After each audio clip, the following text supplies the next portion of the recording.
Assalamualaikum students, welcome to the biology class. We have studied in detail the human urinary system and then we have discussed the structure and function of nephron.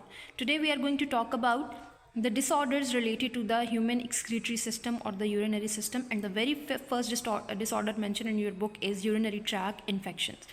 Okay, so let's understand urinary tract infections क्या होते हैं और किस चीज़ से cause होते हैं और किस तरह से इनको ट्रीट किया जाता है. So urinary tract infections basically इनको शॉर्ट फॉर्म में यूटीआईज भी कहा जाता है, ठीक है. या यूटीआईज की जो फुल फॉर्म होती है that is urinary tract infections. अब इस वर्ड से पता चल रहा है, इस टर्मिनोलॉजी से, these are basically the infections of the urinary tract. यानी कि यूरिनरी ट्रैक में किसी भी जगह में any part of the urinary tract अगर वो इन्फेक्ट हुआ तो इसको हम क्या कहेंगे, urinary tract infections. Now what are infections? Infections क्या होते हैं? जब कभी हमारी बॉडी के अंदर माइक्रो ऑर्गेनिजम्स इन्वेड करते हैं, ठीक है, वायरस, बैक्टीरिया या फंगस, तो उन माइक्रो ऑर्गेनिज्म के इन्वेजन के रिजल्ट में जो बॉडी में डिसऑर्डर्स आते हैं, ठीक है, या बॉडी में प्रॉब्लम्स अराइज होते हैं, इनको हम क्या कहते हैं, यूरिनरी ट्रैक इन्फेक्शंस कहते हैं. सो यूटीआईज और the urinary tract infections are the infections of urinary tract. We can define it as the infection that can happen anywhere along the urinary tract is called as urinary tract infection. ऐसा infection जो urinary tract में किसी भी जगह हुआ, excretory system के किसी भी पार्ट में हुआ, ठीक है, तो इस किस्म के इन्फेक्शन को हम यूरिनरी ट्रैक इन्फेक्शन कहेंगे. अब ये जो नाम दिए जाते हैं कि ये किस बेस पे हम कहेंगे, क्या नाम होगा इन्फेक्शन का, ये डिपेंड करता है कि यूरिनरी ट्रैक का कौन सा पार्ट इन्फेक्ट हुआ है. लाइक किडनी इन्फेक्ट होंगी तो उसका नाम अलग होगा, ब्लैडर इन्फेक्ट होगा तो अलग नाम दिया जाएगा. तो इनकी जो नेमिंग होती है वो डिपेंड करेगी कि which part of the urinary tract is infected. तमाम parts of the urinary tract में इन्फेक्शंस होते हैं एक्सेप्ट यूरिटर्स, क्योंकि यूरिटर्स का काम ज़्यादातर जस्ट यूरिन रिसीव करना होता है, तो यहाँ पे इन्फेक्शन के चांसेस बहुत कम होते हैं. So that's why they are the rare site of infection. यहाँ पे बहुत कम इन्फेक्शन होते हैं. ज़्यादातर किडनीज़ के अंदर, ब्लैडर के अंदर, या यूरेथ्रा जो होते हैं, जो एक्सपोज पार्ट्स होते हैं, या जहाँ यूरिन स्टोर हो रही है या जहाँ ब्लड फिल्ट्रेशन ज़्यादा हो रही है, ठीक है, वहाँ पर इन्फेक्शन के चांसेस ज़्यादा होते हैं. यूरिटर्स के अंदर जो इन्फेक्शन हैं वो बहुत कम होते हैं. तो अब इस बेस पे कि कौन सा part of the urinary track infect हुआ है, हम इसको क्लासीफाई करते हैं और इसको नेम देते हैं. 3 डिफरेंट टाइप्स के अंदर हम इसको क्लासीफाई कर देते हैं यूरिनरी ट्रैक इन्फेक्शंस को. हम कहते हैं कि one of them is called is pyelonephritis, second one is cystitis and third is urethritis. Pyelonephritis जो है किडनी का अगर इन्फेक्शन हो, ठीक है, तो किडनी के इन्फेक्शन को पाइलोनेफ्राइटिस कहा जाता है. सिस्टाइटिस जो है वो ब्लैडर के इन्फेक्शन के लिए इस्तेमाल होता है, और जो यूरेथ्राइटिस है वो यूरेथ्रा के इन्फेक्शन के लिए इस्तेमाल होता है. Like if kidneys are infected it will be called as pyelonephritis, if bladder is infected it will be called as cystitis, and urethral infection होगा तो इसको यूरेथ्राइटिस कहा जाता है. इस तीनों के आखिर में आइटिस का वर्ड ऐड किया गया. यू कैन सी आइटिस से मुराद क्या है. आइटिस हमेशा इन्फ्लेमेशन के लिए यूज़ होता है. जब कभी बॉडी में इन्फेक्शन होता है तो infection is always accompanied with the inflammation. That's why जहाँ इन्फेक्शन होगा वह इन्फ्लेमेशन भी होगी, इसलिए इसको क्या नाम दिया जाता है, आइटिस का वर्ड ऐड करके पाइलोनेफ्राइटिस, सिस्टाइटिस या फिर यूरेथ्राइटिस कहा जाता है. और ये नेमिंग किस बेस पे है, part of the urinary track infected, कौन सा हिस्सा इन्फेक्टेड है उस बेस पे हमने इसको नाम दिया है.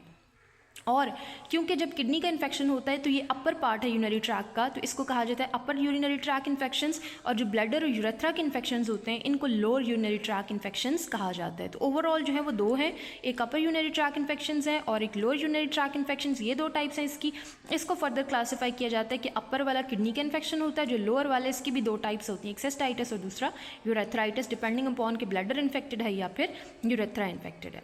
Okay, now what are the causes of the urinary tract infections. UTIs के कॉजेज क्या होते हैं? ज़्यादातर जो यूटीआईज होते हैं वो बैक्टीरियल या फंगस इन्वेजन की वजह से कॉज होते हैं. यानी या तो बैक्टीरिया, यानी इसको ज़्यादातर कौन कॉज करता है, माइक्रो ऑर्गेनिजम्स, क्योंकि इन्फेक्शंस नाम से ही पता चल रहा है कि they are cause by the microorganisms. So microorganisms are the main cause. Among the microorganism bacteria और फंगस जो हैं वो यूटीआईज कॉज करते हैं.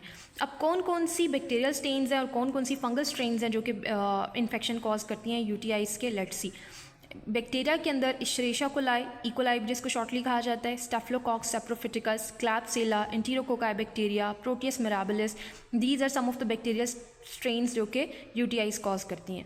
और जो फंगस स्ट्रेन्स होती हैं इसमें कैंडिडा एल्बिकन्स, ठीक है, कैंडिडा एल्बिकन फंगस का नाम है, और ये जो है ये माउथ, डाइजेस्टिव ट्रैक्ट और विजाइनल इन्फेक्शंस भी कॉज करती है अलॉन्ग विद द यूटीआई. अच्छा, अब किसी को यूटीआईज हो गए हैं तो क्या सिम्टम्स होंगी, कैसे पता चलेगा कि यूटीआईज जो हैं वो हो चुके हैं? सो बेसिकली जब कभी यूरिनरी ट्रैक इन्फेक्शन होता है तो there arises a strong urge to urinate that doesn't go away. मतलब मुसलसल एक अर्ज अराइज होती रहती है यूरिनेशन की, बट ये अर्ज ख़त्म नहीं होती है। मतलब एक कंटिन्यूस सेंसेशन या अर्ज होती है यूरिनेशन की इसके दौरान। सेकेंडली बर्निंग फीलिंग होती है when urinating, while passing the urine there is the burning feeling, या जिसको जलन कहा जाता है, ठीक है, जलन होती है यूरिन पास करते हुए।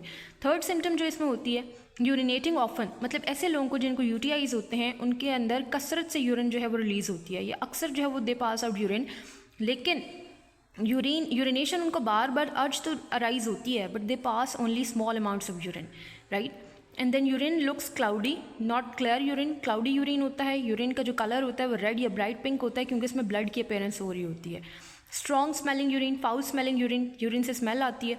एंड देन लोअर एब्डोमेन के अंदर पेन फील होता है। So these are some of the symptoms जिनसे डायग्नोस किया जा सकता है या जिनसे ये गेस किया जा सकता है कि person is suffering from the UTIs. And when a person suffers from the UTIs और फ्रॉम दीज सिम्टम्स, तो वो क्या करेगा, वो डॉक्टर को कंसल्ट करेगा। डॉक्टर देन कुछ डायग्नोस्टिक टेस्ट लिख के देगा जिसकी बेस पर डायग्नोस किया जाता है कि आया इस शख्स को यूटीआईज हैं या नहीं।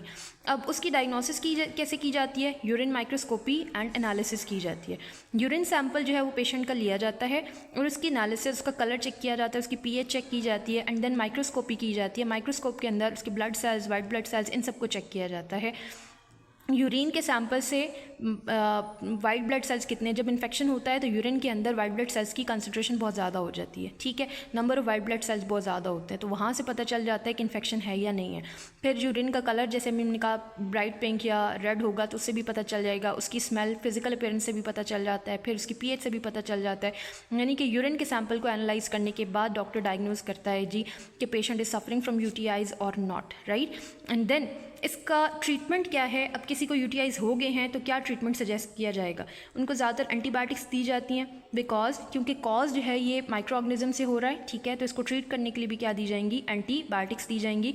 एंटीबायोटिक्स और मेडिसिन जो यूज़ की जाती हैं टू किल द बैक्टीरिया और द फंगस, ठीक है, या तो एंटी बैक्टीरियल्स या फिर एंटी फंगल मेडिसिन दी जाती हैं। साथ में इनको सजेस्ट किया जाता है प्लेंटी ऑफ वाटर जो है उसको आप अपटेक करो, ठीक है, वाटर इनटेक बढ़ा दो। इसीलिए जो सैशेस वगैरह जो होते हैं क्रैनबेरी वगैरह के, वो भी साथ में दिए जाते हैं ताकि पानी का इनटेक ज़्यादा और इन्फेक्शंस जो हैं वो उनको ख़त्म किया जा सके।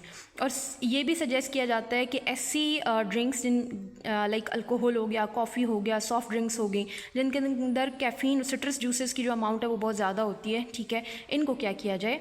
अवॉइड किया जाए। सो यूटीआईज बेसिकली क्या चीज़ हैं? यूटीआईज यूरिनरी ट्रैक्ट के इन्फेक्शंस होते हैं, ठीक है। इनको हम 3 डिफरेंट टाइप्स के अंदर डिवाइड करते हैं। पाइलोनेफ्राइटिस जो किडनी में होते हैं, सिस्टाइटिस ब्लैडर में, यूरेथ्राइटिस जो है वो यूरेथ्रा के अंदर। फिर हमने कॉजेज देखे, माइक्रो ऑर्गेनिज्म से कॉज होते हैं, कुछ बैक्टीरिया कॉज करते हैं, कुछ फंगल इन्फेक्शंस होते हैं। सिम्टम्स देख लिए हमने, एंड देन हमने डायग्नोसिस के बारे में पढ़ा, and then lastly we have discuss what are the treatments of UTIs, antibiotics and drinking plenty of water can help us to get rid of the UTIs. So this was all about UTIs. Try to understand it thoroughly, study it from your book. See you in the next video. Till then, take care. Allah Hafiz.